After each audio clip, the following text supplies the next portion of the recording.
কারণ রাসূল আকরাম সাল্লাল্লাহু আলাইহি ওয়াসাল্লামের জীবন আদর্শ অনুসরণ করা প্রত্যেকটা মুসলমানের উপরে জরুরি করে দিয়েছেন আল্লাহ তাআলা। এজন্যই আল্লাহ তাআলা আমাদেরকে বললেন, রাসূলের জীবন আদর্শের মধ্যেই তোমাদের জন্য উত্তম আদর্শ রয়েছে। আর ওই উত্তম আদর্শের সত্যায়ন আল্লাহ তাআলা কোরআনুল কারীমের মধ্যে করেছেন। আল্লাহ রাব্বুল আলামিন বলেন, ওয়া ইন্নাকা লাআলা খুলুকিন আযীম, আপনাকে মহান চরিত্রে অধিষ্ঠিত করা হয়েছে।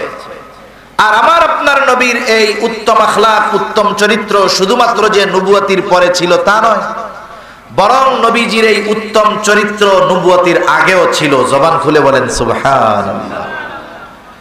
কেমন ছিল আমার আপনার নবীর চরিত্র? নবুয়তির পর যেই বিষয়গুলো আল্লাহ তাআলা হারাম করেছেন, নিষিদ্ধ করেছেন, এমন কোন কাজ আমার আপনার নবী নবুয়তির আগে কখনো করেন নাই। এমন কোন কাজ আমার আপনার নবীর দ্বারা আল্লাহ তাআলা নবুয়তির আগে কখনো হতে দেন নাই। একটা দুইটা উদাহরণ দেই। বলেন তো, ইসলামী শরীয়তে গান, বাদ্য, ঢোল, ডক্কর এইগুলো হালাল না হারাম? আর একটু জোরে বলেন, হালাল না হারাম? আমার আপনার নবীর নবুয়তির আগে আমার আপনার নবী কোনোদিন গান বাদ্যের অনুষ্ঠানে বসেন নাই। নবীজি বলেন, আমার বয়স তখন 10 বা 12 বছর হবে, আমি বালক। মক্কার মধ্যে একটা বিবাহ অনুষ্ঠান হবে, সবাইকে দাওয়াত দেওয়া হয়েছে। ওই বিবাহের মূল আকর্ষণ ছিল রাতের বেলা খাওয়া দাওয়ার পরে নাচ গানের অনুষ্ঠান হবে। আপনারা তো যারা আছেন এখানে সবাই মুসলমান। আপনাদের এই মুসলিম কমিউনিটির মধ্যে, মুসলমান সমাজের মধ্যে বিবাহ অনুষ্ঠানে নাচ গান হয় কি হয় না? নাচ গান হয়। মনে রাখতে হবে, বিবাহ ইবাদত। এটা যদি নবীজির তরিকায় না হয় তাহলে ওই বিবাহের দ্বারা বরকত রহমত পাওয়া যাবে না। আজকে পারিবারিকভাবে মানুষের অশান্তি কেন? স্বামী স্ত্রীর মধ্যে দ্বন্দ্ব কেন? মানুষ পারিবারিকভাবে শান্তিতে নাই কেন? কারণ কি? কারণ তাদের এই বিবাহ অনুষ্ঠানগুলো সম্পাদিত হয় পাপাচারের মাধ্যমে। অথচ বিবাহ সহজ একটা পদ্ধতি ছিল, বিবাহ কঠিন হচ্ছে, জেনা ব্যভিচার সহজ হচ্ছে। বিবাহের মধ্যে গোনা শুরু হচ্ছে শুরু থেকে নিয়ে, একবারে শুরু থেকে নিয়ে খালি গোনা। সোয়াবের কাজ, ইসলামিক কাজ শুধু হয় হুজুরের ডাক দিয়া এই বিয়েটা পড়ায় দেওয়া, এটা ছাড়া বাকি সব অনইসলামিক কাজ হয়। ঠিক কিনা বলেন? এজন্য এই বিষয়গুলোর মধ্য থেকে হারাম কাজকে বর্জন করতে হবে। যেই বিবাহের মধ্যে হারাম কাজ থাকবে ওই বিবাহে আল্লাহ তাআলার রহমত থাকবে না, বরকত থাকবে না। আবার বিবাহে খরচ বেশি হলেই যে অনেক ভালো বিবাহ হইল তা না। আমরা তো দেখি আমাদের দেশে যারা নায়ক নায়িকা আছে, সেলিব্রিটি আছে, দেখবেন 1 কোটি, 5 কোটি, 10 কোটি টাকা খরচ করে বিবাহ করে, কাবিন লেখে কোটি কোটি টাকা, বিশাল আয়োজন করে বিবাহ হয়, কোটি কোটি টাকা খরচ করে। 1 বছর না যাইতেই দেখা যায় চুপিসারে ওই বিবাহ ভেঙে গেছে। হয় কি হয় না বলেন? অথচ আমার আপনার অনেক আত্মীয় স্বজন দেখবেন, দাদা দাদি আছে এখনো অনেকে, বিবাহ হয়েছে কি, গেছিল বাজারে, একজন কইছে একটা মাইয়া আছে, বিবাহ দিবাননি। এইবার মুরব্বী ছেলেরে নিয়ে গেছে মেয়ে দেখাইতে, ওই জায়গায় বিয়া শাদী হয়ে গেছে, রাত্রে বউ নিয়ে বাড়ি চলে আসছে, 1 টাকাও খরচ নেই। যুগের পর যুগ পার হয়ে যাচ্ছে, এখনো তাদের মধ্যে হৃদ্রতা, মহব্বত, ভালোবাসা আছে। ঠিক কিনা বলেন? এজন্য বিবাহে খরচ বেশি হইলেই বরকত হয় তা না। নবীজি বলেন, ইন্না আযমান নিকাহি বারাকা আইসারুহা মাউনা। নবীজি বলেন, যেই বিবাহে খরচ যত কম সেই বিবাহে বরকত তত বেশি। সুবহানাল্লাহ বলেন। আপনাদের এদিকে তো আমি শুনছি, জানি না, বিয়া দিলেই নাকি পোলারে মোটরসাইকেল দেওয়া লাগে। তুমি গু খাইতে পারো না? তোমার জন্য গুও কোন সময় হালাল বৈধ হতে পারে, কিন্তু তুমি স্ত্রীর বাবার থেকে, শ্বশুর বাড়ি থেকে যৌতুক নিয়ে ওই মোটরসাইকেলে চড়ে শ্বশুর বাড়িতে আসো, তোমার লজ্জা থাকা দরকার। মনে রাখতে হবে এগুলো জুলুম। এ ধরনের কাজ কখনোই সমুচিত নয়। সন্তানদের বেচেন কেন? এগুলো খুব খারাপ কাজ। যৌতুক ইসলাম সমর্থন করে না, সমাজ সমর্থন করে না, রাষ্ট্র সমর্থন করে না। আল্লাহ আমাদের এই ধরনের পাপ থেকে বাঁচার তৌফিক দান করেন। এখন নবীজি গেছেন বিবাহের অনুষ্ঠানে, খাওয়া দাওয়া শেষ, সবাই বসে আছে। হঠাৎ করে ডাক দেওয়া হলো, আসো, খাওয়া দাওয়া পর্ব শেষ, এখনই নাচ গান শুরু হবে। নবীজি বলেন, সবাই তাড়াহুড়ো করে চলে যেতে শুরু করলো। আমাকেও ডাকতেছে, মুহাম্মদ আসো, আগে না গেলে আগে জায়গা পাওয়া যাবে না। অনেক সময় দেখবেন ওয়াজ মাহফিলের মধ্যে সামনে ফাঁকা, ওয়াইজ বারবার ডাকে সামনে আসেন সামনে আসেন, একটাও নড়ে না। কিন্তু গানের অনুষ্ঠানে দেখবেন সব বড়া 80 বছরের মুরব্বীও 20 জনের ঘাড়ের উপরে পাড়া দিয়ে আইসা সামনে বসে। আর একজনে কয় মুরব্বী কামটা কি করলেন? কয় তোরা বাইসা থাকলে দেখতে পারবি, আমার তো হায়াত শেষই হয়ে গেছে, একটু দেখে নি। ঠিক না? বলে আগে গেলে আগে জায়গা পাবো, আসো। নবীজি বলেন সবাই চলে গেল, হঠাৎ করে আমার দু চোখ জোড়ে ঘুম চলে আসছে। আমি বাড়ির একটা কোনায় শুয়ে পড়লাম, ঘুমায় গেলাম। সারা রাত কি হয়েছে আমার কোনো খবর নাই। সকালবেলায় যখন সূর্যের আলো আমার মুখের উপরে পড়েছে, চেহারার উপরে পড়েছে, আমার ঘুম ভেঙে গেল। আমি ঘুম থেকে উঠে দেখি কেউ নাই। সারা রাত কি হয়েছে ব্যাপারে আমি কিছুই জানি না। কেন আল্লাহ তাআলা এইভাবে আমার আপনার নবীকে নবুয়তির আগে বিভিন্ন বিষয় থেকে হেফাজত করেছেন? যেমন নবুয়তির আগে মদ হারাম ছিল না, নবুয়তির পর মদ হারাম হয় নাই। অনেক দিন পরে মদ হারাম হয়েছে। মদ 4 ধাপে আল্লাহ তাআলা হারাম করেছেন। কারণ মক্কাবাসীদের জীবনের একটি অবিচ্ছেদ্য অংশ ছিল মদ। তারা পানির চাইতে মদ বেশি পান করত, এমন এক অবস্থা ছিল। কিন্তু কেউ এক কথা বলতে পারবে না আমার আপনার নবী নবুয়তির আগে কখনো মদ পান করেছে, এটা কেউ বলতে পারবে না। মদ পান তো বহু দূরের কথা। আমার আপনার নবী নবুয়তির আগে মদের পাত্র স্পর্শ করেছে, এ কথা কেউ বলতে পারবে না। কেন হেফাজত করেছেন আল্লাহ তাআলা আমার আপনার নবীকে? এর অন্যতম একটি কারণ হলো আমাদের মানুষের কিছু সৃষ্টিগত অভ্যাস আছে। মনে করেন আপনাদের এলাকার একটা লোক এক সময় খুব খারাপ ছিল, দুষ্টু ছিল। সে দাওয়াত ও তাবলীগের লোকজন আসছে, তারে বুঝায় টুজায় 3 চিল্লাই নিয়ে গেছে। সেও চিন্তা করছে মরে যাই কখন, তার ঠিক আছে চলেই যাই, কত যুবক চোখের সামনে মারা যাচ্ছে। এই চিন্তা করে সে 3 চিল্লায় চলে গেছে। 4 মাস পরে, প্রায় 4.5 মাস পরে বাড়িতে আসছে। গেছিল দাড়ি ছাড়া, আসছে দাড়ি নিয়ে। গেছিল ছোট জামা পরে, আসছে লম্বা জামা গায়ে দিয়ে। গেছিল খালি মাথায়, আসছে মাথায় পাগড়ি বেঁধে। 4 মাস আগে যে সবচেয়ে খারাপ ছিল, 4 মাস পরে তাকে মনে হচ্ছে কোন মাদ্রাসার মুহতামিম হবে। বলেন তো 4 মাস আগে সে যে মন্দ কাজগুলো করত, এই 4টা মাস ভালো মানুষের সাথে থেকে 4 মাস পরে সে কি সেই মন্দ কাজগুলো করবে? করবে তো নাই। বরং ওই কাজগুলো যাদের করতে দেখবে তাদেরকেও মানা করবে। মনে করেন ছেলেটা আসছে, মসজিদের দিকে রওনা হয়ে গেল নামাজের সময়। একটা দোকান অতিক্রম করে মসজিদে যেতে হয়, যেই দোকানে এক সময় সেও আড্ডা মারত। মসজিদে যাওয়ার সময় দোকানের দিকে তাকায় দেখে সবাই আছে, শুধু সে নাই। তার বন্ধুরাও আছে, তার বাবার বয়সী লোকরাও আছে। কেউ চা খাচ্ছে, কেউ গল্প করতেছে, কেউ বা বিড়ি সিগারেট খাচ্ছে। এমত অবস্থায় ওর অন্তরের মধ্যে চিন্তা হলো, এই মানুষগুলো যদি ভালো না হয় এদের অবস্থা খারাপ হয়ে যাবে। এইবার দোকানের সামনে দাঁড়ায় বলতেছে, ভাই চাচা, এ দুনিয়ার হায়াত বড় কম, আজ আসি হয়তো কাল থাকবো না, আসেন আমরা পরিবর্তন হয়ে যাই, বিড়ি সিগারেট খাওয়া বাদ দেই, চলেন নামাজে চলে যাই। বলেন তো সে যে কথাগুলো বলেছে, কথাগুলো ভালো না মন্দ? কিন্তু এই ভালো কথাগুলো সবাই ভালোভাবে নিবে না। কেউ তার এই কথাগুলোর প্রতি উত্তরে বলবে, বাবারে বাবা, 4 মাস আগে তোমার ঠেলায় টেকা যাইতো না, 4 মাস পরে তুমি সবচাইতে বড় বুজুর্গ হয়ে গেছো। এরকম বলা লোক সমাজে মনে হয় নাই? ওরে বাবা, তুমি 3 মাস আগে তোমার ঠেলায় ঠিকই নাই, এখন তুমি আল্লাহর ওলি হয়ে গেছো, তাই না? এলো তিরস্কার মাইরা বলে। এখন সে বলছে ভালো কথা, প্রতি উত্তরে তাকে খোঁচা মেরে বললে সে কষ্ট পাবে কি পাবে না? আল্লাহ তাআলা চান না আমার আপনার নবীকে এমন কথা কেউ বলতে পারুক। ও মুহাম্মদ, তুমি এক সময় মদ পান করতা, এখন তুমি মদ নিষিদ্ধ করতেছো, এমন কথা যেন কেউ না বলতে পারে। ও মুহাম্মদ, এক সময় তুমি নিজে গানের অনুষ্ঠানে থাকতা, এখন গান হারাম করতেছো, এমন কথা যেন কেউ না বলতে পারে।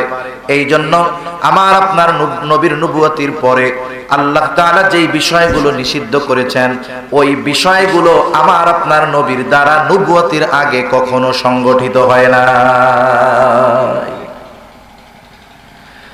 কাফেররা আমার আপনার নবীকে হত্যার অপচেষ্টা করেছে, কিন্তু নবীর চরিত্রের ব্যাপারে অপবাদ দিতে পারে নাই। এই পৃথিবীতে একটা মানুষকে ঘায়েল করার জন্য সবচাইতে বড় অস্ত্র হলো তার চরিত্রের উপরে আঘাত করা। কাফেররা নবীর থেকে মানুষদেরকে ফেরানোর জন্য 4টা শব্দের বেশি ব্যবহার করত। হত্যার অপচেষ্টা করেছে, কিন্তু চরিত্রের ব্যাপারে অপবাদ দিতে পারে নাই। জাহেলিয়াতের সময়ও হজ ছিল। ওই সময়ও পৃথিবীর বিভিন্ন প্রান্ত থেকে মানুষ বাইতুল্লাহ জিয়ারতের জন্য আসতো। পৃথিবীর বিভিন্ন প্রান্তের মানুষ কে মোহাম্মদ চিনে না, কিন্তু কাফেররা চিন্তা করলো মানুষেরা যদি মুহাম্মাদের কাছে যায় হয়তো মুহাম্মদ তাদেরকে তার ধর্মে দীক্ষিত করে নিবে। এই জন্য তারা একটা পরিকল্পনা করলো। মক্কা প্রবেশের যতগুলো রাস্তা ছিল প্রত্যেক রাস্তার মুখে, একেবারে শহরে প্রবেশের মুখে এক দল লোক কাফেররা নিয়োজিত করে দিল। বলে দিল, শোনো, বাহির থেকে লোক যারা আসবে তাদেরকে বলবা যে শোনো, মুহাম্মদ নামে আমাদের মক্কায় এক ব্যক্তি আছে, ওই ব্যক্তি হইল পাগল। নবীজির ব্যাপারে 4টা শব্দের ব্যবহার তারা করত। তারা বলতো মুহাম্মদ পাগল, তারা বলতো মুহাম্মদ কবি, তারা বলতো মুহাম্মদ গণক, তারা বলতো মুহাম্মদ জাদুকর। এক গ্রুপ দাঁড়ায় আছে, লোকজন আসতেছে আর বলে শোনো, আমাদের মক্কায় একজন লোক আছে, তার নাম হলো মুহাম্মদ, খবরদার সে কিন্তু পাগল, তার কাছে তোমরা যাবা না। আর এক গ্রুপ দাঁড়ায় আছে আর এক রাস্তার মাথায়, মানুষেরা আসতেছে, আওয়াজ করে বলতেছে, এ মানুষেরা শোনো, আমাদের মক্কায় একজন লোক আছে, তার নাম হলো মুহাম্মদ, সে কিন্তু কবি, খবরদার তার কাছে তোমরা যাবা না। আর এক গ্রুপ দাঁড়ায় আছে আর এক জায়গায়, বলে শোনো, মক্কায় একজন লোক আছে, তার নাম হলো মুহাম্মদ, সে কিন্তু গণক, তার কাছে তোমরা কেউ যাবা না। আর এক গ্রুপ দাঁড়ায় আছে আর এক রাস্তার মুখে, বলে শোনো, মক্কায় একজন লোক আছে, তার নাম হলো মুহাম্মদ, সে কিন্তু জাদুকর, তোমরা কেউ তার কাছে যাবা না। এই যে সারা পৃথিবীর আনাচ কানাচ থেকে যেই মানুষগুলো আসতেছিল কেউ চিনতো না মুহাম্মদকে, কিন্তু কাফেররা আমার আপনার নবীর বিরোধিতা করতে গিয়ে মুহাম্মদ নামটা তাদের কানের মধ্যে পৌঁছায়া দিয়েছে। কেউ চিনতো না মুহাম্মদকে, এখন না দেখলেও নাম শুনছে যে মুহাম্মদ নামে একজন লোক আছে। আর এই লোক তাইলে সাধারণ জাদুকর না, সাধারণ কবি না, সাধারণ গণক নয়। যদি সাধারণ কবি গণক জাদুকর হইতো তাইলে তো এরা আমাদেরকে তার কাছে যাইতে মানা করতো না। মানুষের অভ্যাস কি? আল ইনসানু হারিসুন আলা মা মুনিআ, মানুষকে যা থেকে নিষিদ্ধ করা হয় মানুষ সেটার ব্যাপারে আরো আগ্রহী হয় বেশি। এইবার ওদের চিন্তা, তাইলে মুহাম্মদ তো বড় জাদুকর, তাইলে মুহাম্মদের খুঁজে বার করতে হবে কোথায়। ওরা বলছিল যে কাছে যাবি না, আর এরা কি চিন্তা করতেছে কোথায় আছে খুঁজে বের করে। এইবার মানুষেরা খুঁজে বের করতেছে মুহাম্মদ কোথায়, মুহাম্মদ কোথায়। কেউ গেছে জাদু দেখার জন্য, কেউ গেছে কবিতা শোনার জন্য, কেউ গেছে পাগল দেখার জন্য। আমার আপনার নবী কবিও নয়, আমার আপনার নবী জাদুকর নয়, আমার আপনার নবী পাগল নয়, আমার আপনার নবী গণক নয়। নবীর কাছে তো কোনো জাদু নাই, নবীর কাছে আছে কোরআন। নবীর কাছে কি আছে জোরে বলেন? তারা গেছে এইগুলো দেখার জন্য, নবী শোনায় দিয়েছেন কোরআন। কোরআনুল কারীমের তিলাওয়াত শুনছে তারা। আজ থেকে ১৫০০ বছর আগে আমার আপনার নবীর উপরে আল্লাহ তাআলা কোরআন নাজিল করেছেন। ১৫০০ বছর পরেও যখন বাংলাদেশ সহ বহির বিশ্বের অনেক কারি আছে যাদের সুললিত কণ্ঠে যখন কোরআনের তিলাওয়াত শোনা হয়, মানুষেরা আবেগ আপ্লুত হয়ে ওঠে, অন্তরের মধ্যে জোশ উঠে যায়। এই ১৫০০ বছর পরে বাংলাদেশের কারির মুখে তিলাওয়াত শুনে, আর যার উপরে স্বয়ং আল্লাহ তাআলা কোরআন নাজিল করেছেন, তার তিলাওয়াত কতই না মধুর ছিল, কতই না সুন্দর ছিল। আর আমরা কোরআন বুঝি না। গ্রামের একজন প্রত্যন্ত অঞ্চলের একজন মানুষ যে কোরআনটা শুদ্ধভাবে পড়তে পারে না, সেও যদি কোরআনের তিলাওয়াত শুনে অনেক সময় চোখের পানি থামায় রাখতে পারে না। আর আরবের লোকেরা কোরআনের তিলাওয়াত বুঝতো, কোরআন বুঝতো। ওই মানুষগুলো যখন রহমাতুল লিল আলামিনের জবানে কোরআনের তিলাওয়াত শুনলো, গিয়েছিল জাদু দেখার জন্য, গণকের কাছে কবিতা শোনার জন্য, কিন্তু নবী শুনিয়ে দিলেন কোরআন। অনেক মানুষ কোরআন শুনে হেদায়েতের আলো অন্তরে প্রজ্বলিত করে এরপরে বাড়িতে ফিরে যেত। তারা চেষ্টা করেছে নবীজির থেকে মানুষদেরকে দূরে সরানোর জন্য, আর তাদের এই কৌশল ব্যর্থ হয়েছে, বরং মানুষ নবীজিকে খুঁজে নবীজি কি বলতে চায় সেগুলো শুনে তাদের অন্তরে চিন্তা জাগ্রত হয়েছে যে এই লোকটা পাগল হতে পারে না, এই লোকটা জাদুকর হতে পারে না, এই লোকটা গণক হতে পারে না। ঠিক কিনা বলে? কিন্তু আফসোস, ১৫০০ বছর পরে যেই নবীর ঘোর দুশ্মনেরা যারা হত্যার অপচেষ্টা বারবার করেছে, যারা নবীর চরিত্রের ব্যাপারে অপবাদ দেওয়ার দুঃসাহস করতে পারে নাই, ১৫০০ বছর পরে এসে অনেকে তো এমন মুসলমানের ঘরে জন্ম নিয়ে আমার আপনার নবীর চরিত্রের উপরে আঘাত করতে চায়। মনে রাখতে হবে, যে নবীর চরিত্রের ব্যাপারে আঘাত করবে, চারিত্রিক অপবাদ দেওয়ার অপচেষ্টা করবে, মনে রাখতে হবে এই পৃথিবীর সব মানুষ যদি নবীর চরিত্রে অপবাদ দেওয়ার অপচেষ্টা করে, আল্লাহর কসম এতে করে নবীজির সম্মান ন্যূনতম কমবে না, বরং দিন যাবে তার মর্যাদাকে আল্লাহর উঁচু করে দিবে। ঠিক কিনা বলে? কিন্তু এখন কথা হলো যে হুজুর, তাহলে নবীর বিরুদ্ধে যদি কেউ অপবাদ দেয় তাহলে নবীর সম্মান বাড়বে, তাহলে আমাদের প্রতিবাদ করার কি দরকার? আমরা চুপ করে বসে থাকি? এটা হবে না। ইব্রাহিম আলাইহিস সালাতু ওয়াস সালাম নমরুদ অগ্নিকুণ্ড বানিয়েছে, তাফসীরের মধ্যে এসেছে 2 মাইল উপর দিয়ে যদি কোনো পাখি উড়ে যেত সেটা পুড়ে পড়ে যেত। কত বড় অগ্নিকুণ্ড, আগুনের তাপ কত বেশি।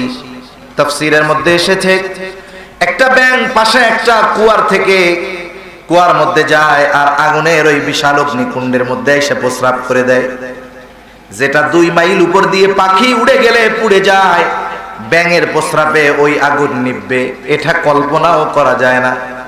ফেরেশতা জিজ্ঞাসা করে, ব্যাঙ কি ব্যাপার, এমনটা করো কেন?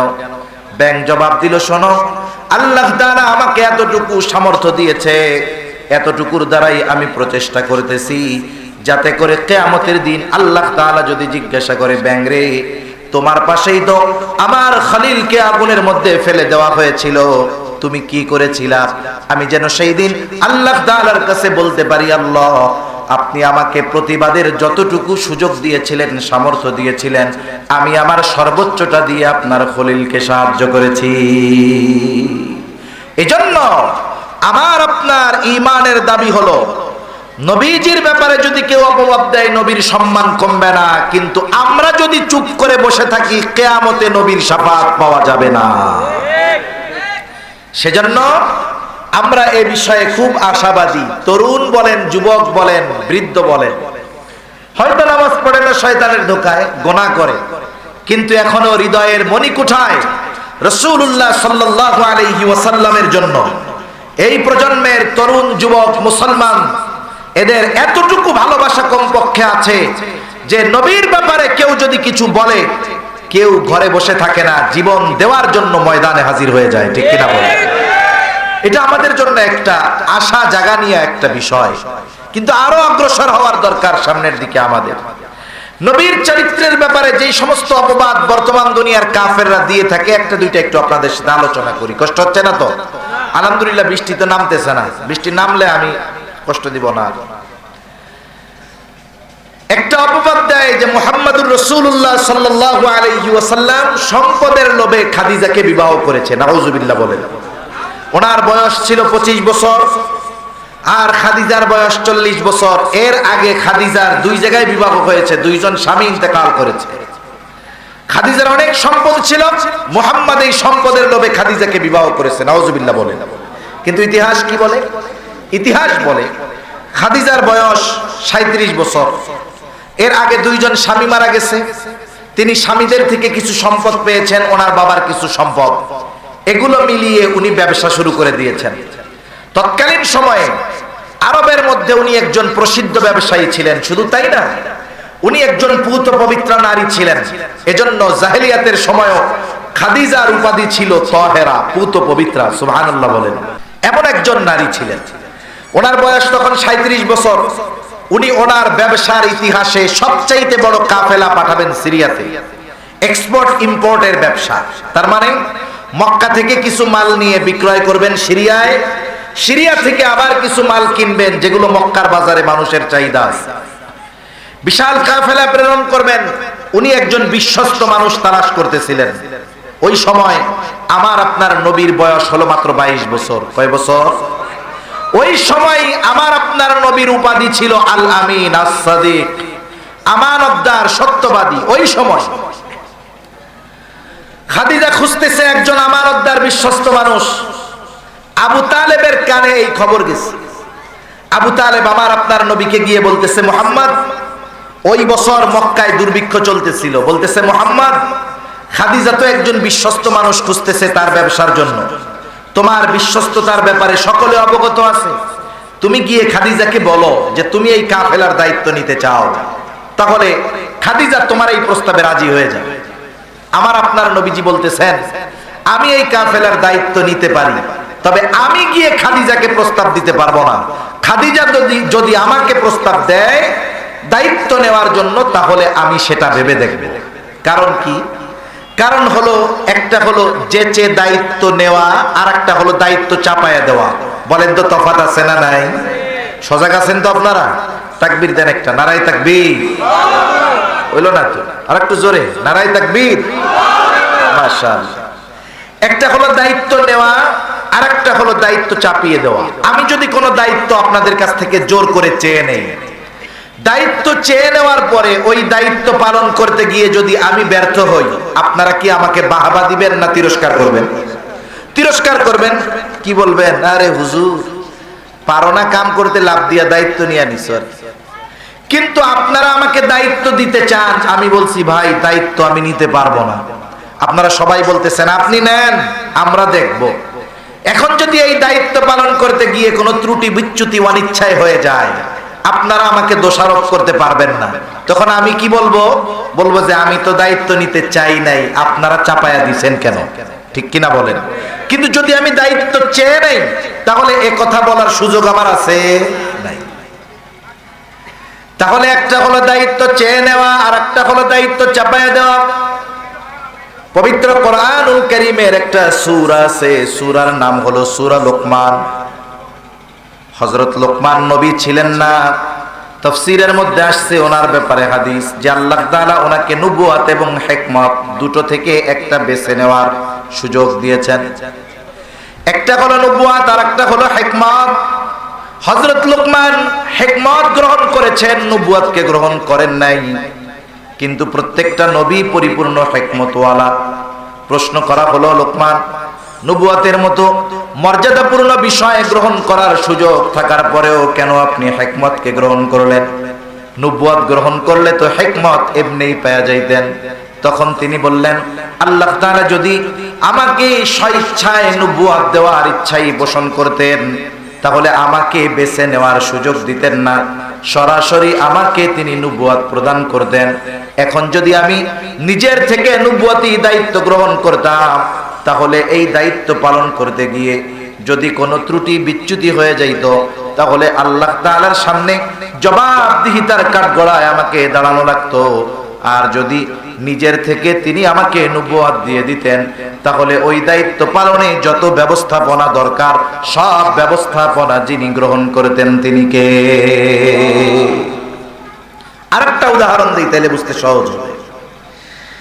প্রাথমিক দিক যখন ওহী নাজিল হয়, রাসূল আকরাম সাল্লাল্লাহু আলাইহি ওয়াসাল্লাম, ওহী নাজিল হয়, জিবরাইল আলাইহিস সালাম যা শোনায় নবীজি বারবার সেটা তিলাওয়াত করেন, যাতে উনি না ভুলে যান। চিন্তিত, পেরেশানি, যদি ভুলা যায় তাহলে কি হবে? আল্লাহ তাআলা আয়াত নাজিল করলেন, কি? লা তুহাররিক লিসানাকা লিতা'জালা বিহি ইন্না আলাইনা জামআহু ওয়া কুরআনা। আল্লাহ তাআলা বলেন, লা তুহাররিক লিসানাকা লিতা'জালা বিহি, আপনি তাড়াহুড়ো করবেন না, বারবার আপনি আপনার জবানকে নড়াচড়া করবেন না। লা তুহাররিক লিসানাকা লিতা'জালা বিহি, ও হাবিব আপনার কোনো চিন্তা নাই, যেহেতু আমি নাজিল করেছি এই কোরআন, ইন্না আলাইনা জামআহু ওয়া কুরআনা, এই কোরআন হেফাজত করা, এর শব্দ, অর্থ, মর্মার্থ সব কিছু সংরক্ষণ করার দায়িত্ব আমি আল্লাহ। যেহেতু আমি আপনাকে নবুয়ত দিয়েছি, আমি আপনার কাছে ওহী প্রেরণ করতেছি, সুতরাং যা প্রেরণ করতেছি এটা হেফাজত করার দায়িত্ব আমি আল্লাহ। রাসূলুল্লাহ সাল্লাল্লাহু আলাইহি ওয়াসাল্লাম বললেন, আমি দায়িত্ব চাইতে পারবো না, সে যদি আমাকে অফার করে তাহলে আমি ভেবে দেখব। আবু তালেব চিন্তা করলেন, এই দায়িত্ব নেওয়ার লোকের তো অভাব নাই, হয়তো খাদিজার কাছে গিয়ে আরেকজন বলে দিবে যে আমারে দায়িত্ব দিয়ে দেন।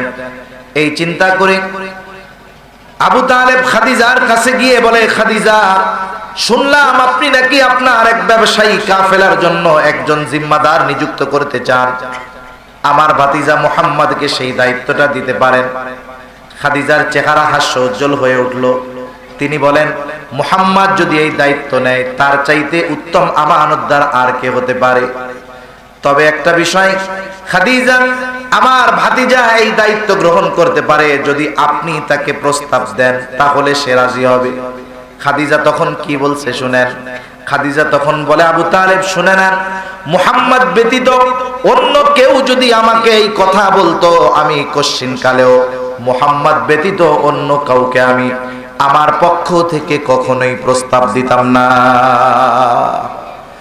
শুধুমাত্র মুহাম্মদ, এই জন্য আমি তাকে প্রস্তাব দিব, এতে আমার কোনো আপত্তি নেই। এবার খাদিজা গিয়ে আমার আপনার নবীকে বলতেছে যে আপনি এই কাফেলার দায়িত্বটা নেন। নবীজি এবার বলছেন, আচ্ছা ঠিক আছে, দায়িত্ব নিলাম। তাহলে এবার তাকে দায়িত্ব দেওয়া হলো। নবীজি কাফেলা নিয়ে রওনা হবেন। এই কাফেলার তদারকির জন্য, মানে সবার খেদমতের জন্য একজন মানুষ দেওয়া হলো, তার নাম ছিল মাইসারা। মাইসারাকে বলা হয় খাদিজার চোখ। খাদিজা বলে, এটা হলো আমার চোখ। তার মানে মাইসারার দেখা আর খাদিজার দেখা সেম, এতটা বিশ্বাস করে মাইসারাকে খাদিজা।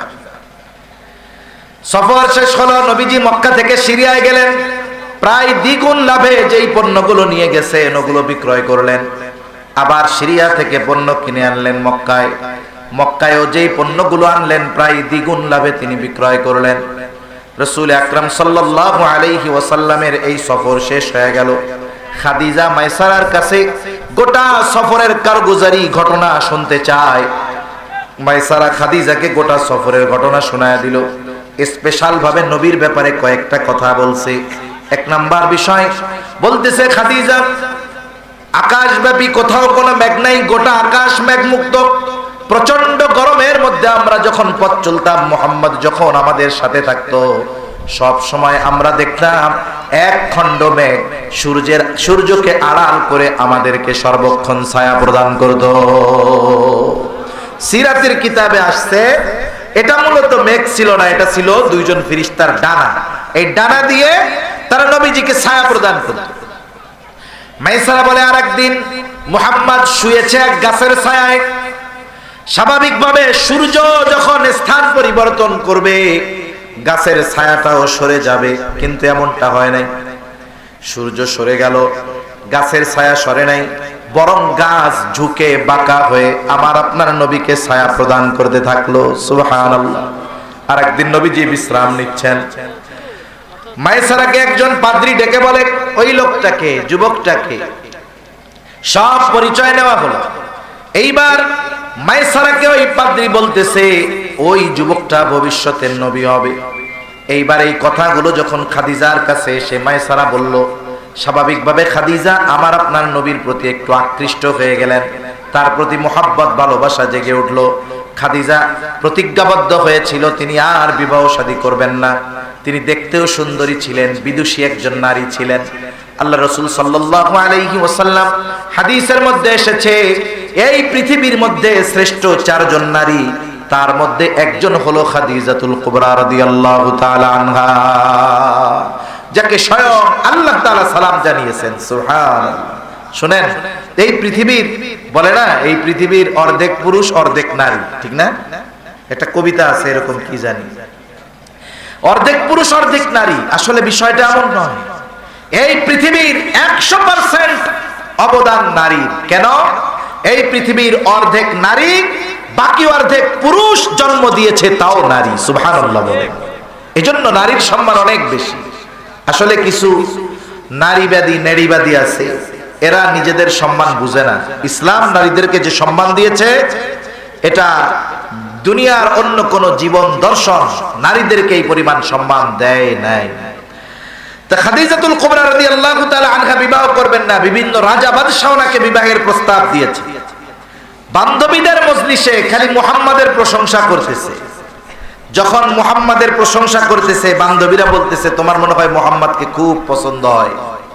আমাদের সমাজে কেউ যদি বিধবা বিবাহ করে, একজন যুবক ছেলে, সে আগে পরে বিবাহ করে নাই, সে যদি একজন বিধবাকে বিবাহ করে বা করতে চায়, ওই যুবকের প্রথম সবচাইতে বড় বাধা হয়ে দাঁড়ায় তার মা বাবা। ঠিক কিনা বলেন? মনে করে ছেলে মনে হয় কোনো অপরাধ করে ফেলতেছে। যদি 10-15টা প্রেমও করে অসুবিধা নেই, কিন্তু একজন বিধবাকে যদি বিবাহ করতে চায়, মনে হয় এই ছেলেটা কবিরা গুনাহ করে ফেলতেছে, মা বাবা হার্ট ফেল হয়ে যায়। ঠিক কিনা বলেন? কিন্তু আরব সমাজে বিধবা বিবাহকে খারাপ ভাবে দেখা হতো না, এটা স্বাভাবিক ছিল। আবার যদি কোনো যুবক তার চাইতে বয়সে বড় কাউকে বিবাহ করে, তাহলে বন্ধু বান্ধব কি বলবে? হায় রে, তুই কামার পাইলি না, তুই তো দাদিরে বিয়ে করে নিয়ে আইছিস, তোর দাদি আর কি এটা। কিন্তু আরব সমাজে বয়সে বড় যদি কোনো নারী হতো, এখানে বিবাহ করা এটাকে খারাপ কিছু মনে করা হতো না, এবং খারাপ কিছু মনে না করাই উচিত। আমাদের সমাজে কিছু খারাপ বিষয় আছে যেগুলো খারাপ না, কিন্তু আমরা খারাপ বানায় ফেলেছি। এই বিধবা বিবাহ করা এটাকে খারাপ মনে করি। এরপরে বয়সে যদি কোনো নারী বড় হয়, তাকে বিবাহ করাকে খারাপ মনে করা হয়, এগুলো ঠিক নয়। আল্লাহ রাসূল সাল্লাল্লাহু আলাইহি ওয়াসাল্লাম খাদিজা রাদিয়াল্লাহু তাআলা আনহাকে বিবাহ করেছেন, বয়সে 15 বছরের বড়। আপনি কার কর্মকে খারাপ দৃষ্টিতে দেখেন? আল্লাহ নবী বিধবা বিবাহ করেছেন, আপনি কার কর্মকে খারাপ দৃষ্টিতে দেখেন? এজন্য কেউ যদি এটা করে, বরং তাকে আমাদের আরো বাহবা দেওয়া দরকার। ঠিক কিনা বলেন? খাদিজা যখন বান্ধবীদের কাছে নবীর প্রশংসা করে, বান্ধবীরা বলতেছে, খাদিজা তোমার কি মুহাম্মদকে পছন্দ হয় নাকি? বিবাহের জন্য প্রস্তাব দিয়ে দাও। খাদিজা বলতেছে, আমি যদি প্রস্তাব দেই আর আমার প্রস্তাব যদি মুহাম্মদ ফিরিয়ে দেয়, আমি লজ্জা পাবো। বান্ধবী বলে, তাহলে আমি তোমার পক্ষ থেকে প্রস্তাবটা দিয়ে দেই।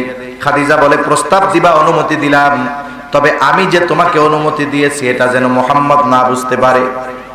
এইবার ওই মেয়েটা গিয়ে আমার আপনার নবীকে বলে, মুহাম্মদ বয়স তো কম হলো না, বিবাহ শাদী কি করবা না? আমার আপনার নবী জবাব দিলেন, আমার তো টাকা পয়সা নাই, বিবাহ করব কেমনে? বলতেছে, কোন নারী যদি তোমার সব খরচ বহন করার দায়িত্ব নেয়, তুমি বিবাহ করবা নাকি? নবীজি বললেন, আমার চাচা আছে, তার সাথে কথা বলো। নবীজির চাচার সাথে কথা হলো। লম্বা ইতিহাস। আবু তালেবের খুতবায় আমার আপনার নবীর সাথে খাদিজাতুল কুবরা রাদিয়াল্লাহু তাআলা আনহার বিবাহ হয়ে গেল। এইটুকু কথা এই জায়গায় মনে রাখেন। পবিত্র কোরআনুল কারীমের আরেকটা সূরা, সূরার নাম হলো সূরাতুদ দুহা। নাম শুনছেন? সূরা দুহা। এই সূরা নাজিল হইছে কেন? প্রাথমিক দিক নবীজির কাছে ওহী নাজিল হইতো, কয়েকদিন ওহী আসা বন্ধ ছিল। স্বাভাবিকভাবে যে যেই বিষয়ে অভ্যস্ত নয়, ওই বিষয়টা যখন প্রথমে করে, এটা তার জন্য কষ্টকর হয়ে যায়। যেমন শীতের সময় আমাদের যুবক ভাই যারা আছে, র্যাকেট খেলে, ব্যাডমিন্টন খেলে, খেলে না? বর্ষার সময় আসলে ফুটবল খেলে, খেলে না? এখন প্রথম 2-4 দিন র্যাকেট খেলার পরে বলেন তো শরীরের অবস্থা কি হয়? 2 দিন খেলার পরে 5 দিন বিছানার থেকে উঠা যায় না, শরীরের ব্যথায়। কিন্তু 5 দিন পরে আবার র্যাকেট খেলা শুরু করে, এখন আর শরীরে ব্যথা হয় না। কেন? এই যে 5 দিনের অসুস্থতা, ওই কাজটার সাথে তাকে অ্যাডজাস্ট করে ফেলছে, যার কারণে এখন আর কষ্ট হয় না। ওহী আসা এটা বড় কষ্টকর বিষয় ছিল।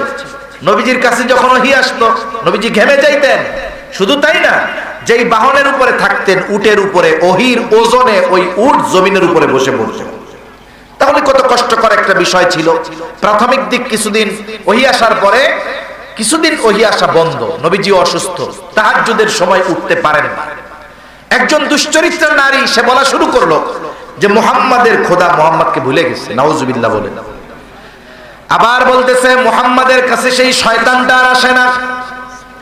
জিবরাইল আলাইহিস সালামের কথা বলতেছে, নাউজুবিল্লাহ বলে, শয়তানটা আর আসে না। স্বাভাবিকভাবে নবীর মনটা খারাপ হয়ে গেল। আল্লাহ তাআলা ওহী নাজিল করলেন, ওয়াদ-দুহা ওয়াল-লাইলি ইযা সাজা মা ওয়াদ্দাআকা রাব্বুকা ওয়া মা ক্বালা। আল্লাহ তাআলা বলেন, ওয়াদ-দুহা প্রভাতের শপথ, ওয়াল-লাইলি ইযা সাজা রাত্রের শপথ, যখন সেটা অন্ধকারাচ্ছন্ন হয়ে যায়, মা ওয়াদ্দাআকা রাব্বুকা ওয়া মা ক্বালা। আল্লাহ তাআলা সকাল আর অন্ধকার রাত্রির কসম করে বলতেছেন, ও মুহাম্মদ মা ওয়াদ্দাআকা রাব্বুকা ওয়া মা ক্বালা, আপনার রব আপনার প্রতি অসন্তুষ্ট হন নাই, আপনার রব আপনাকে ভুলেও যান নাই, ছেড়েও দেন নাই। ওরা যে বলে আপনার রব অসন্তুষ্ট হয়েছে, না, অসন্তুষ্ট হয় নাই, আপনার রব আপনাকে ভুলেও যায় নাই, ছেড়েও দেয় নাই। আরো শুনে নেন, ওয়ালাল আখিরাতু খায়রুল লাকা মিনাল উলা ওয়ালা সাওফা ইউতিকা রাব্বুকা ফাতারদা ওয়ালাল আখিরাতু খায়রুল লাকা মিনাল উলা। যেটা প্রসিদ্ধ তাফসীর সেটা হলো আপনার প্রত্যেকটা ভবিষ্যৎ বর্তমানের চাইতে উত্তম। তার মানে শুধু যে দুনিয়ার চাইতে আখিরাত উত্তম হবে তা নয়, দুনিয়ায় আপনি যতদিন আছেন প্রত্যেকটা মুহূর্তে শুধু আপনার সম্মান ইজ্জত আমি আল্লাহ বাড়াতে থাকব। তার মানে আপনার প্রতিটা ভবিষ্যৎ বর্তমানের চাইতে উত্তম। এখন আপনি যদি এই লেভেলে থাকেন, নেক্সট মুহূর্তে আপনি এখানে থাকবেন, তারপরের মুহূর্তে এখানে থাকবেন। তার মানে সময় যত গড়াবে আপনার সম্মান তত বাড়তে থাকবে। সুবহানাল্লাহ বলেন। আমার আপনার নবীর সম্মান আল্লাহ এরকম বাড়িয়ে দিয়েছেন। সন্তান ছিল না দুনিয়ায়, তাতে কি? কাফেররা বলছে মুহাম্মদ নিবংশ, ওর নাম নেওয়ার লোক দুনিয়ায় থাকবে না। আর আল্লাহ বলেন ওয়ারাফা'না লাকা যিকরাক, আমি আপনার স্মরণকে কোন পর্যায়ে পৌঁছিয়ে দিব? আল্লাহ কোন পর্যায়ে পৌঁছায়া দিয়েছেন, কত উচ্চতায় আমার আপনার নবীজির স্মরণকে আল্লাহ পৌঁছিয়ে দিয়েছেন। আমার আপনার নবীর স্মরণ নামাজের মধ্যে না নিলে নামাজ আল্লাহ কবুল করবে না, ঠিক কিনা বলেন? আমার আপনার নবীর নাম না নিলে দোয়া আল্লাহ কবুল করবে না। এই পৃথিবীর এমন একটা মুহূর্ত নাই যেই মুহূর্তটায় আমার আপনার নবীর নাম উচ্চারিত হয় না।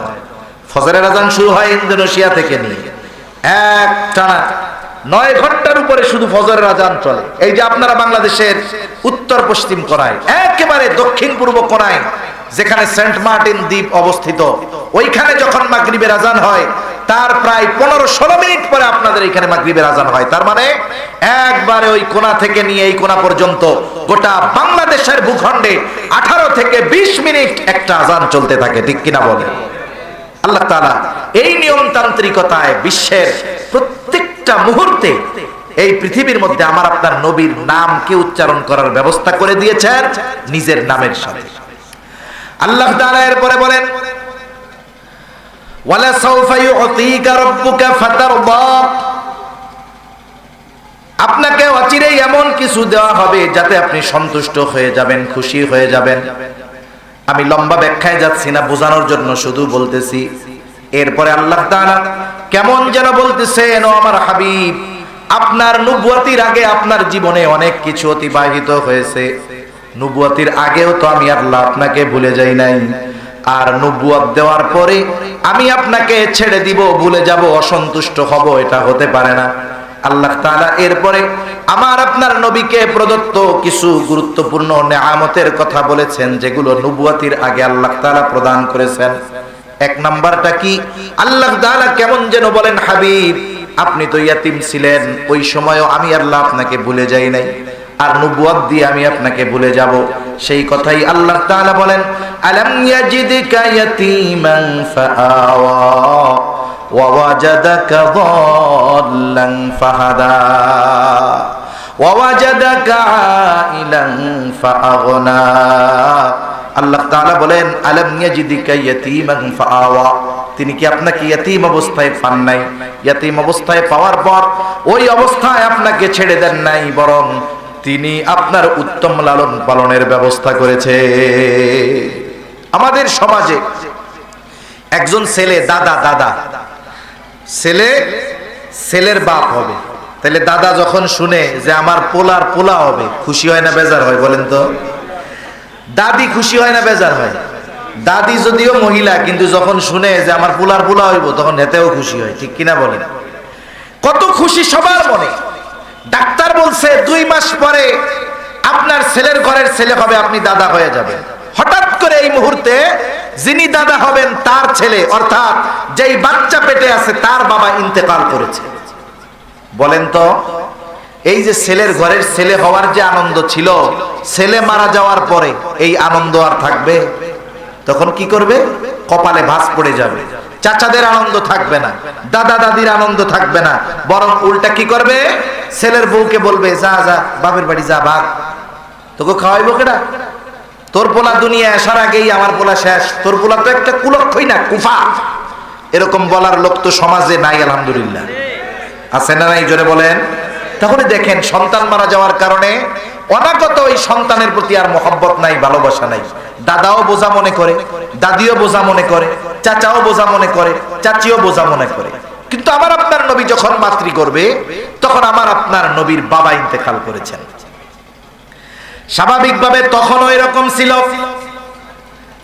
বাবা মারা গেছে, এবার গর্ভের সন্তানকে মা সহ নানা বাড়িতে পাঠিয়ে দেওয়া হতো। কিন্তু আমার আপনার নবীর ব্যাপারে এমনটা ঘটে নাই। আমার আপনার নবী দুনিয়া আসছেন ইয়াতিম হয়ে। আব্দুল মুত্তালিব আমার আপনার নবীর দাদা, তার 10টা সন্তান ছিল। এই 10টা সন্তান আল্লাহ তাআলার কাছে চাইয়া আনছে আব্দুল মুত্তালিব।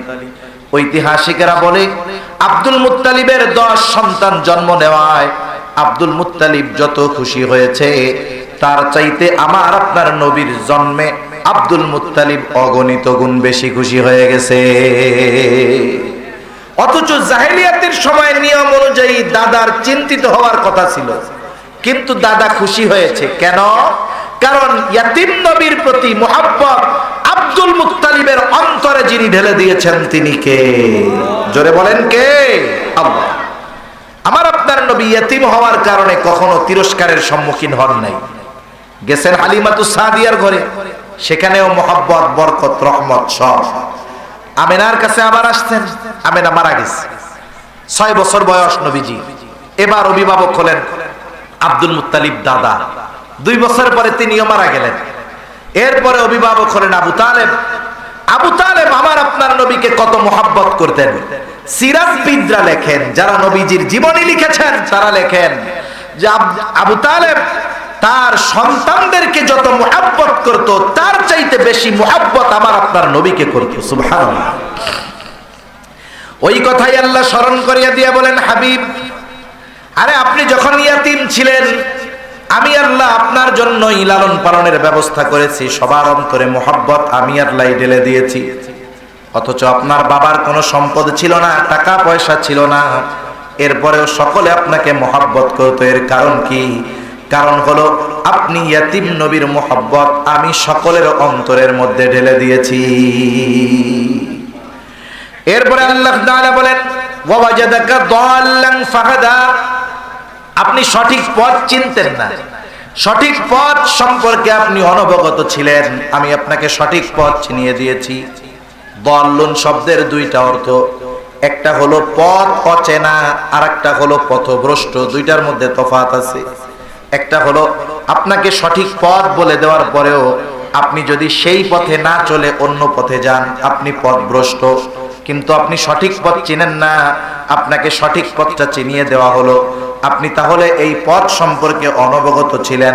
আল্লাহ তাআলা সেই কথাই বলেন, সঠিক পথ সম্পর্কে আপনি অবহিত ছিলেন না, আমি আল্লাহ আপনাকে সঠিক পথ চিনিয়ে দিয়েছি। এরপরে আল্লাহ তাআলা বলেন, ওয়াজাদাকা আইলান ফাআগনা।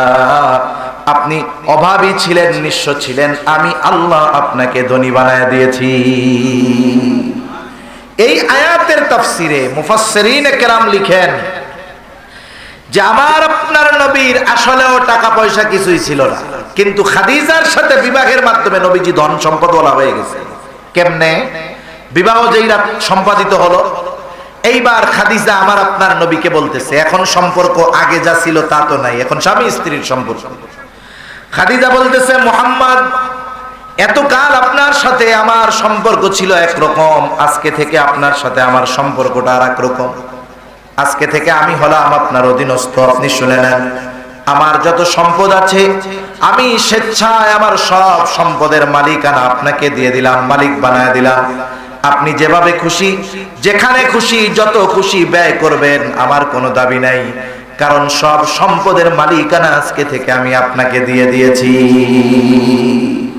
তাহলে বলেন তো, কাফেররা বা ইসলাম বিদ্বেষীরা বলে যে আমার আপনার নবী সম্পদের লোভে খাদিজাকে বিবাহ করেছে, খাদিজাকে বিবাহের প্রস্তাব আমার আপনার নবী দেন নাই, বরং খাদিজার পক্ষ থেকে আমার আপনার নবীকে বিবাহের প্রস্তাব দেওয়া হয়েছে। ঠিক কিনা বলেন? আরো বিষয় আছে, এগুলোর মাধ্যমে নবীজির চারিত্রিক ব্যাপারে আঘাত দেওয়ার অপচেষ্টা করে, কিন্তু কিয়ামত পর্যন্ত ওরা চেষ্টা করে যাক তাতে আমার আপনার নবী না, বরং আমার আপনার নবীর বিরুদ্ধাচরণ ওরা করবে, বিশ্বব্যাপী আল্লাহ তাআলা আমার আপনার নবীর অনুসারী আরো বাড়ায়া দিবে ইনশাআল্লাহ। ঠিক কিনা বলেন? কারণ সমালোচনা করবা, ইসলাম বিদ্বেষীরা নবীকে নিয়ে জানতে আগ্রহী হবে, যারা খোলা দিল নিয়ে নবীকে জানতে চাইবে আশা করা যায় ওই দিলের মধ্যে আল্লাহ তাআলা আমার আপনার নবীর মোহাব্বত ভালোবাসা ঢুকায় দেবে ইনশাআল্লাহ। কি বলেন? তাহলে যে কথা বলতে চাচ্ছিলাম, আমি আমার মূল কথার দিকে যাই, বেশি রাত আর করা যাবে না, 12টা বেজে গেছে। যে আমার আপনার নবীর চরিত্র হলো বিশ্বজনীন। কি জনীন বলেন? বিশ্বজনীন চরিত্র ঘোষণা করেছেন কে? আল্লাহ তাআলা আমার আপনার নবীকে ওইরকম কিছু চারিত্রিক বৈশিষ্ট্য দান করেছেন যা আমাদের জন্য অনুসরণ। প্রথমত, আমরা যদি আমাদের চারিত্রিক পরিশুদ্ধতা অর্জন না করি, আমাদের চরিত্রকে যদি আমরা পরিশুদ্ধ না করি, তাহলে কি হবে জানেন? এই যে আমরা বলি যে নতুন বাংলাদেশ নতুন করে আমরা গড়তে চাই, কিভাবে গড়তে চাই? প্রথমে দরকার চারিত্রিক পরিশুদ্ধতা। সংস্কারের মধ্যে আগে চারিত্রিক সংস্কার দরকার। যদি চারিত্রিক সংস্কার না হয়, তাহলে শাসকের চেয়ারে শুধু চেহারার পরিবর্তন হবে, চরিত্রের পরিবর্তন হবে না। এজন্য আমাদের নিজেদেরকেও নিজেদের চরিত্র পরিশুদ্ধ করতে হবে। আমি যেমন শাসক চাই, আমাকে তেমন হতে হবে। এজন্য নবীর গুণাবলী থেকে 2-3টা গুণাবলী আমরা শিখব। এই 2-3টা গুণ মনে রাখবো এবং নিজেদের আমলে পরিণত করব। জোরে বলেন ইনশাআল্লাহ। 1 নাম্বার, নবীর চারিত্রিক গুণাবলীর মধ্যে সর্বোত্তম গুণাবলীগুলোর মধ্যে অন্যতম এক প্রধান গুণাবলীর মধ্যে একটি, সেটা হলো নবীজি ছিলেন সর্বোচ্চ সত্যবাদী। নবীজি কি ছিলেন? জীবনে কোনোদিন উনি মিথ্যা কথা বলেন নাই, ঘুরায় ফিরাও কোনোদিন মিথ্যা কথা বলেন নাই। নবীজি যে সত্যবাদী, এ সাক্ষ্য আল্লাহ তাআলা দেওয়ার আগে আমার আপনার নবীজির সত্যবাদিতার সত্যায়ন কাফেররা করেছে। ঠিক কিনা বলেন? যখন নবীজি নবুয়ত প্রাপ্ত হলেন, নবুয়তের পরে 3 বছর গোপনে দাওয়াত দিয়েছেন। 3 বছর পরে আল্লাহ তাআলা ওহী নাজিল করলেন, ওয়া আনদির আশীরাতাকাল আকরাবিন। আল্লাহ রাব্বুল আলামিন বলেন, এখন আর গোপনে দাওয়াত দেওয়া চলবে না। এখন আপনি আপনার নিকটস্থ আত্মীয় স্বজন, পরিবার পরিজন সকলকে দাওয়াত দেন। একসাথে সবার কাছে কথা কেমনে পৌঁছাবে? ওই সময় তো প্রযুক্তি এমন ছিল না। এখন আপনার কথা আপনি আপনার সব বন্ধুদের কাছে পৌঁছাতে চান, শুধুমাত্র ফেসবুকের মধ্যে একটা স্ট্যাটাস লিখে দিলে আপনার সব বন্ধুরা আপনার খবর জানতে পারে। মুহূর্তের ভিতরে মেসেজের মাধ্যমে, মোবাইলের মাধ্যমে মানুষের কাছে খবর পৌঁছিয়ে দেওয়া যায়। নবীজি কি করলেন? নবীজি উঠে গেলেন সাফা পাহাড়ের উপর। আর এক বর্ণনায় আসছে নবীজি উঠলেন আবু কুবাইস পাহাড়ের উপর। 2 বর্ণনা একই, কারণ আবু কুবাইস পাহাড়ের একটি অংশ হলো সাফা পাহাড়। সাফা পাহাড় আবু কুবাইস পাহাড়েরই একটা অংশ। আবু কুবাইস পাহাড়ের একটা বৈশিষ্ট্য ছিল, যদি কোনো মানুষ, হোক সে দরিদ্র, হোক সে অনারবি, হোক সে গরিব, সেই ব্যক্তি যদি আবু কুবাইস পাহাড়ের উপরে উঠে মুসিবতে পতিত হয়ে আবু কুবাইস পাহাড়ের উপরে উঠে সে যদি মক্কাবাসীর কাছে সাহায্য প্রার্থনা করত, মক্কাবাসী দেখতো না ওই ব্যক্তিকে, বরং আবু কুবাইস পাহাড়ের সম্মানার্থে ব্যক্তি যেই হোক তার সাহায্যার্থে তারা ছুটে আসতো। ওই পাহাড়ে উঠে যেই কথা বলতো তার ডাকে আরবরা সাড়া দিত। আজকে ওই পাহাড়ের উপরে উঠেছে আল আমিন। তিনি যখন সবাইকে ডাকছে, বুড়া গুড়া একেবারে দলে দলে ছুটে আসছে, চলো আমাদের আল আমিন ডাকছে, কেন ডাকছে যাই। সবাই আসার পরে জিজ্ঞাসা করে, মুহাম্মদ আমাদেরকে কেন ডেকেছ? আমার আপনার নবী তাদেরকে বলতেছেন, শোনো, আমি যদি তোমাদেরকে এই খবর দেই, এই পাহাড়ের পেছন দিকে পাদদেশে একদল অশ্বারোহী সৈন্য তোমাদের উপরে আক্রমণ করার জন্য অপেক্ষা করতেছে। আকুনতুম মুসাদ্দিকিয়া, তোমরা কি আমার এই কথাকে বিশ্বাস করবা নাকি? নবীজি এই প্রশ্ন তাদেরকে করলেন। উপস্থিত সব মানুষ সমস্বরে জবাব দিয়ে বলে, মুহাম্মদ কেন নয়, কারণ ইতিপূর্বে আমরা তোমাকে সব সময় সত্যবাদী পেয়েছি। গোটা 43 বছর বয়সে মুহাম্মদ তুমি একটা মিথ্যা কথাও আমাদের সাথে বলো না। আজকে তুমি মিথ্যা বলবা এটা হতেই পারে না, অবশ্যই তোমার কথা বিশ্বাস। তাহলে চিন্তা করে দেখেন, নবীজির সত্যবাদিতার পক্ষে কাফেররা সাক্ষ্য দিয়েছে, এজন্য আমাদেরও উচিত সত্যবাদী হওয়া, ঠিক কিনা বলেন? নবীজি বলেন সত্যবাদী হও, লাভ কি হবে? ইন্নাস সিদকা ইয়াহদি ইলাল বির ওয়া ইন্নাল বিররা ইয়াহদি ইলাল জান্নাহ। নবীজি বলেন সত্য মানুষকে কল্যাণের পথ দেখায়, কল্যাণ মানুষকে জান্নাতের পথ দেখায়। একটা মানুষ যখন সত্য বলতেই থাকে, আল্লাহর নবী বলেন একটা সময় ওই ব্যক্তি আল্লাহ তাআলার কাছে সিদ্দিক তথা সত্যবাদী বলে গণ্য হয়ে যায়। এরপরে নবীজি বলেন ওয়া ইন্নাল কিযবা ইয়াহদি ইলাল ফুজুর ওয়া ইন্নাল ফুজুরা ইয়াহদি ইলান নার। নবীজি বলেন মিথ্যা মানুষকে মন্দের পথ দেখায়, অকল্যাণের পথ দেখায়, পাপের পথ দেখায়, আর পাপ মানুষকে জাহান্নামের পথ দেখায়। নবীজি বলেন একটা মানুষ যখন মিথ্যা বলতেই থাকে একটা সময় ওই ব্যক্তি আল্লাহ তাআলার নিকটে কাযযাব তথা মিথ্যাবাদী বলে গণ্য হয়ে যায়। এজন্য সত্যবাদিতার উপরে থাকলে সিদ্দিক উপাধি লাভ করা যাবে। আবার দেখেন একটা মানুষ যদি মিথ্যা বলায় অভ্যস্ত হয়ে যায়, মুসিবতে পড়ে বিপদে পড়ে সে যদি সত্য কথা বলে তার কথা কেউ বিশ্বাস করে না। আমরা ক্লাস 4 অথবা 5-এ একটা ইংরেজি গল্প পড়ছি, এক দুষ্টু রাখালের গল্প। কেউ পড়ছেন? পড়ছেন না? আসলে আগে বইগুলো থেকে শিক্ষা পাওয়া যায়, এখন বই থেকে অশ্লীলতা শিখি। আগে বই পড়লে আমাদের সন্তানদের চরিত্র ভালো হইতো, এখন চরিত্র নষ্ট হয়, ঠিক কিনা বলেন? এজন্য গত গভর্নমেন্টের সময় যে শিক্ষানীতি পাঠ্যপুস্তক ওগুলোকে ডাস্টবিনে ফেলে নতুন করে ইসলামের আলোকে পাঠ্যপুস্তক প্রণয়ন করা দরকার। কারণ শিক্ষা জাতির মেরুদণ্ড, শিক্ষা যদি নষ্ট হয়ে যায় মেরুদণ্ড পিটিয়ে ভাঙা লাগবে না, এমনিই ভেঙে যাবে, জাতি এমনিই কুপখাত হয়ে যাবে।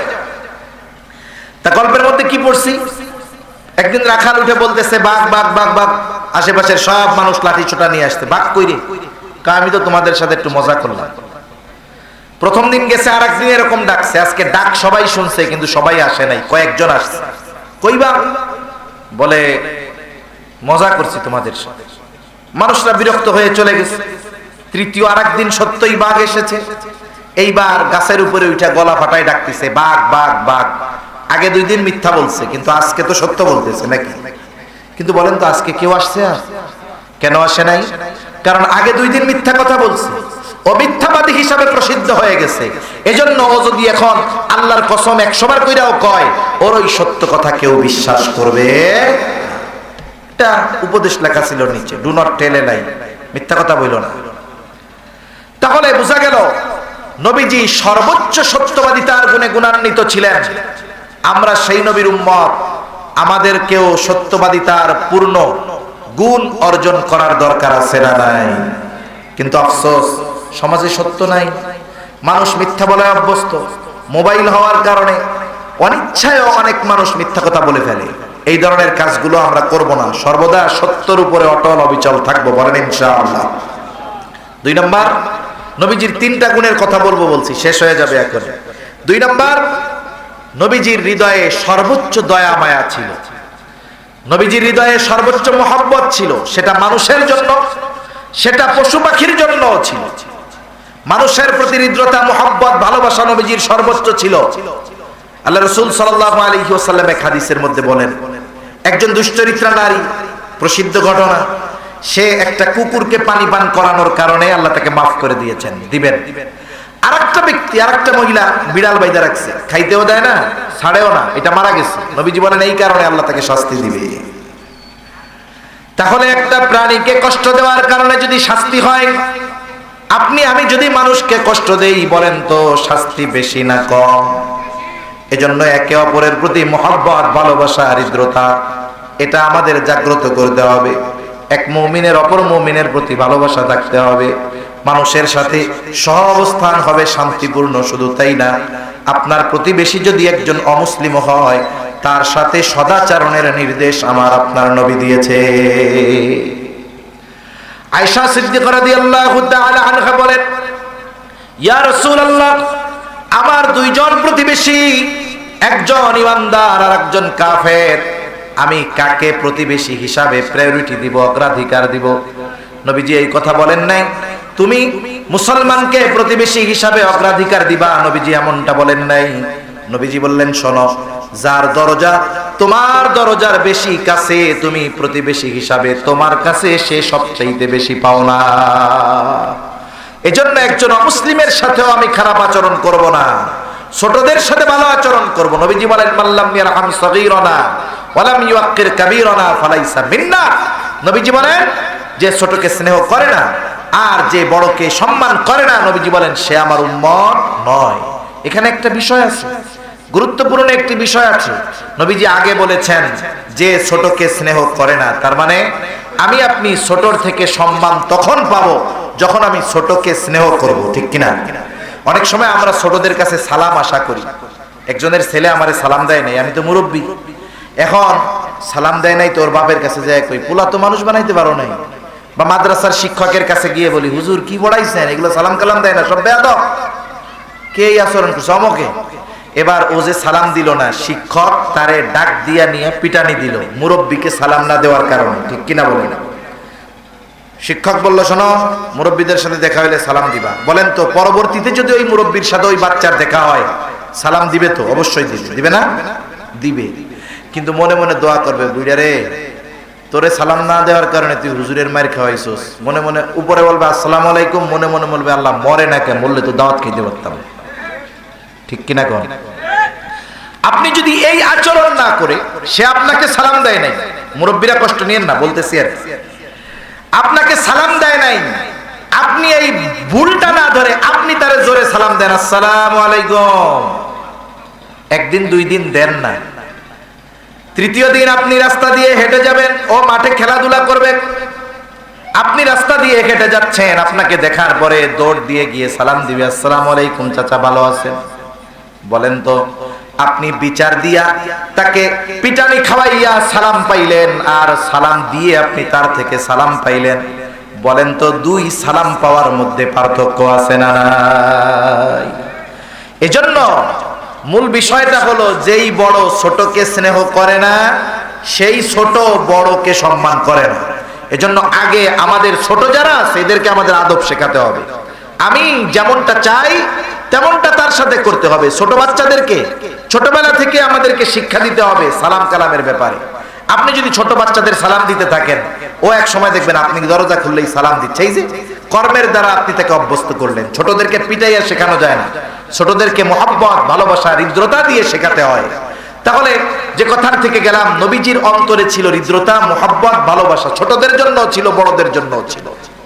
শুধু তাই না, নবীজি বলেন, কেউ যদি একটা চড়ুই পাখি বিনা কারণে হত্যা করে, ওই চড়ুই পাখি কিয়ামতের দিন আল্লাহর কাছে বলবে, আল্লাহ, এই লোকটা কোনো উপকারবিহীন আমাকে হত্যা করেছে, এই লোকটা উপকারবিহীন আমাকে হত্যা করেছে। ওই দিন বিনা কারণে একটা চড়ুই পাখি হত্যা করার কারণে আল্লাহ তাআলার কাঠগড়ায় আমাকে আপনাকে জবাবদিহিতা করতে হবে, কেন বিনা কারণে হত্যা করেছে। এজন্য হৃদ্রতা, মহব্বত, ভালোবাসা মানুষের প্রতিও হবে, সাথে সাথে পশু পাখির সাথেও আমাদের হৃদ্রতা, মহব্বত, ভালোবাসা থাকতে হবে। 3 নাম্বার, এটা বলেই শেষ করব, ইনসাফ, ন্যায় বিচার, ন্যায় পরায়ণতা। আফসোস, ইমাম শাফিঈ রাহমাতুল্লাহি আলাইহি বলেন, যেই সমাজে ন্যায় বিচার আছে ওই সমাজের মানুষ বড় ভাগ্যবান, যেই সমাজে ন্যায় বিচার নাই ওই সমাজের মানুষের কপাল পোড়া। আজকে আমরা দেখতে পাই বাংলাদেশ সহ গোটা দুনিয়ার মধ্যে ইনসাফ, ন্যায় বিচারের কবর রচনা হয়ে গেছে, বিশেষ করে মুসলমানদের সাথে, ঠিক কিনা বলেন? একটা কুকুরকে হত্যা করলে শাস্তি হয়, কিন্তু নির্বিচারে ফিলিস্তিনের মুসলমানদের হত্যা করা হয়েছে, হত্যা করা হচ্ছে, হাজার হাজার মুসলমানদেরকে নিরীহভাবে হত্যা করা হচ্ছে, কোনো বিচার নাই, ঠিক কিনা বলেন? এজন্য এগুলোর বিচার করতে হবে। আমরা দেখেছি সম্প্রতি সময়ে কেমন ভাবে তরুণ যুবকদেরকে নৃশংসভাবে হত্যা করা হয়েছে, কাছ থেকে গুলি করা হয়েছে। প্রত্যেকটা হত্যাকাণ্ডের বিচার এই জমিনে করার দরকার। যদি মাজলুম ন্যায় বিচার না পায়, মাজলুম দুনিয়ায় ন্যায় বিচার না পাইলেও এক জায়গার বিচারের দরজা তার জন্য বন্ধ হয় না, ঠিক কিনা বলেন? এজন্য নবী বলেন, ইত্তাকি দাওয়াতাল মাজলুম, তোমরা মাজলুমের বদদোয়াকে ভয় করো, কারণ তার মাঝে আর আল্লাহর মাঝে কোনো পর্দা থাকে না, তার দোয়া আল্লাহ কবুল করে নেয়। এজন্য ন্যায় বিচার প্রতিষ্ঠা করার দরকার। আপনি আমি মনে করতে পারি যে ন্যায় বিচার যারা বিচারক তারা করবে, তা নয়। প্রত্যেকের অবস্থান থেকে ন্যায় বিচার প্রতিষ্ঠিত করতে হবে। অনেক বাবা আছে মেয়েদের সাথে অবিচার করে, আগে পুলারে সব সম্পদ লেখা দিয়া রাখে। এমন বাপ তো আলহামদুলিল্লাহ আপনাদের সমাজে নাই, আছে? কত বাবা আছে এরকম, ছেলে বিদেশ থেকে টাকা পাঠাইছে, সব সম্পদ অন্য নামে লেখা দিচ্ছে। এ ধরনের কাজ করা যাবে না, এটা অবিচার। অনেক বাবা আছে সংসারের মধ্যে এক ছেলেকে অগ্রাধিকার দেয় আর একজনে ডাবায় রাখে।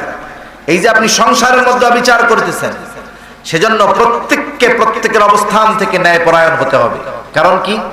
কারণ এই অন্যায়ের কারণে, অবিচারের কারণে আল্লাহ অতীতে বহুত সম্প্রদায়কে ধ্বংস করে দিয়েছেন। একটা হাদিস থেকে ঘটনা শুনে আলোচনা শেষ করে দিই।